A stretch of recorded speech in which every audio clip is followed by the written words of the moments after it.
Yung pala pre, durog na pala yung gutter. Kasi naimba ka ng tubig. Hindi naka-slanting, no? Ayan, ayan, nagkakabit naman sila ngayon ng gutter. Ayan. Mas malaki yan. Ayan, lahat sila nakadukwang. Meron pa isa dun. Si Junes Vlog. Carpintero, apat yan, nagtutulong-tulong. Ayun, oh, apat sila, oh. Oh, apat. Puro man nakalawit ang ulo. Ayan. Apat na karpintero ng Kalingap. Nagtutulong-tulong sa pagkabit ng gutter. Ako naman yung taga-salo dito. At ako yung taga-dokumento kung paano nila ginagawa. May vlog yan sa taas. Eh, syempre ako, BTS ako. Dito ako sa baba.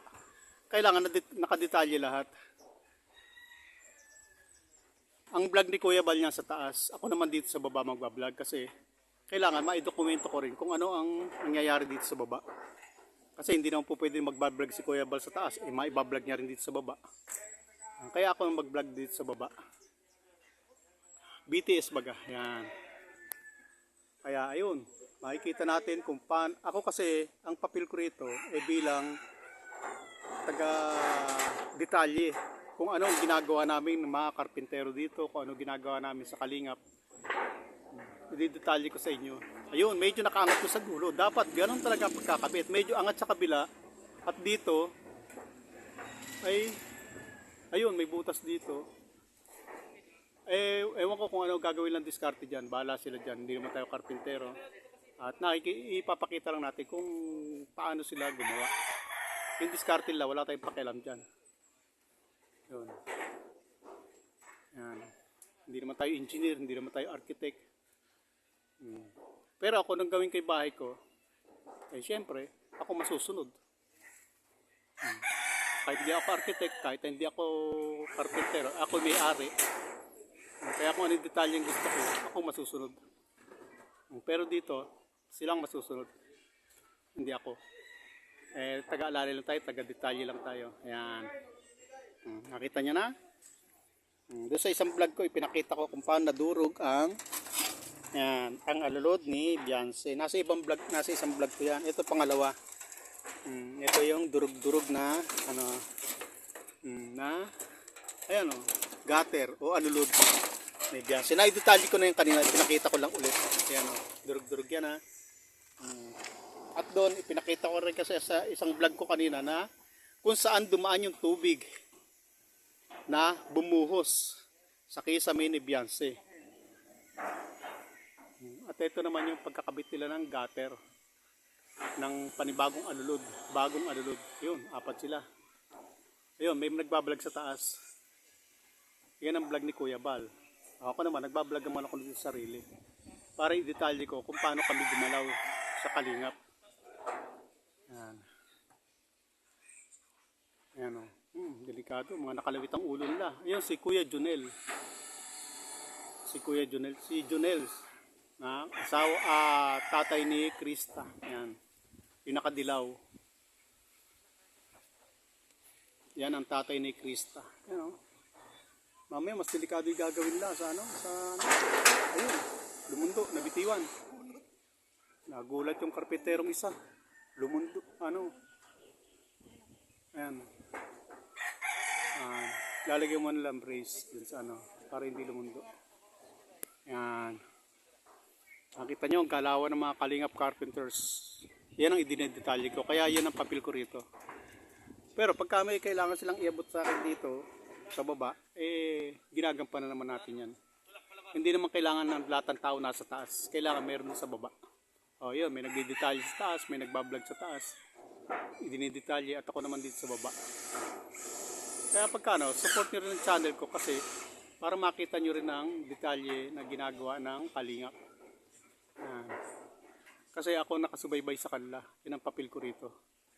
Sinusubaybayan ko ang galawan ng mga karpintero para maipopromote naman natin na ang mga karpintero ng Kalingap ni BSM Carpenter ay masisipag at matsatsaga. Kita nyo? Ang taas niyan. Halos mga nakalawit ang ulo. Yun, naku po, delikado. Mga walang harness, walang ano, walang tali. Kasi parang na-istorbo sila sa tali. Gusto nga ni Kuya Bal, magtali sila. Tatalian sila sa bewang, tapos itatali yung dulo ng lubid sa paa ni Birador. Eh ayaw naman ni Birador dahil baka, Birador tuloy. Itatali sa isang matibay na bagay para may safety ba. Yung kaso, na-istorbo sila pag may tali. Kaya ayaw lang magtali. Eh, mga sanay naman yata sila. Di pabayaan natin. Tansyado naman nila yan. Pero sa mga ibang construction company, hindi po mapayag ang kumpanya walang harness. Kasi pag a-aksidente nga naman, matitigil ang construction at may babayaran pa sila. Eh dito, sanayin lang, lakas ang loob. Sanay naman sila. Yan. Yan, kakabit sila alulod. Gutter. Mamaya yun sa flashing. Yung flashing na ikabit na. Ayun yung flashing sa dulo. Ayan sa gilid, sa kabilang gilid. Ayan ang flashing. Yun sa bandang gilid yun. Ayun o. Ayun, tinuturo ang daliri ko. Yan ang flashing. Ayan. Para hindi tumagos yung tubig sa pader. Yung trabaho ng flashing, doon mapupunta yung tubig sa yero at diretso pababa. Ayan, yan ang flashing at natawag. Proteksyon niya sa gilid ng pader. Padiretso doon sa bubong. Para yung tubig diretso sa bubong, hindi sisiksik sa pader. Yan ang trabaho na, yan ang purpose ng flashing at natawag. At ito naman kinakabit lang ngayon ay ang gutter o yung alulod. Ano ba? Masyadong matarik na. Ayan. Kita nyo. Yan si Junel, yung maestro karpentero nila. Ako foreman lang. Yan. Iya siya maestro karpentero. Yan. Ano? Kita nyo sila? Nakalawit na halos ang kalahati ng katawan sa ano. Ganyan kasi pag ang mga karpentero ng BSM Carpenter. Ayun, naka-uniform pa yan. Ayan, kita nyo. Ang pagkakabit ng alulod. Alulod o gutter. Pinalitan yung gutter na nadurog. Ayan yung gutter na durug-durug na wasak-wasak pa. Hindi lang basta-batas. Talagang wasak yung gutter. Kita nyo? Isang taon pa lang, di ba? Ako yung alulod ko, ginabit ko dun 4 na taon na yun eh.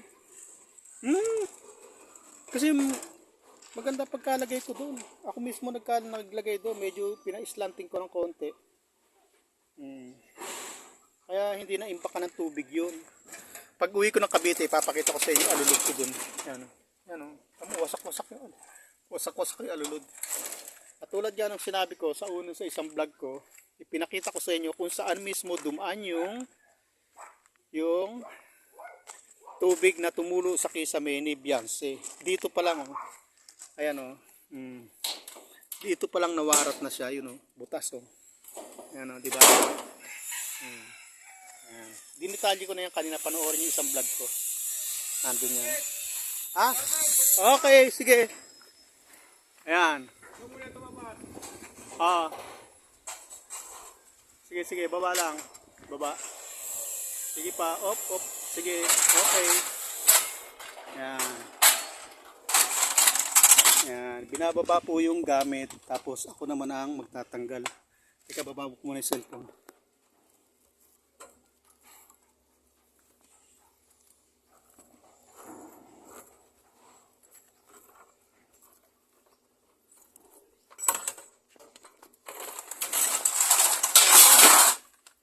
Okay. Yan. Yan ang papel ni Papa Rico dito sa baba. Taga-abot. Okay, may papel ako dito. Ay, paring Mil. Ang sinasabi mong wala akong ginagawa dito, kitang-kita kaya sa vlog. Ako kaya taga-salo. Paano mga kalingap? Bye-bye.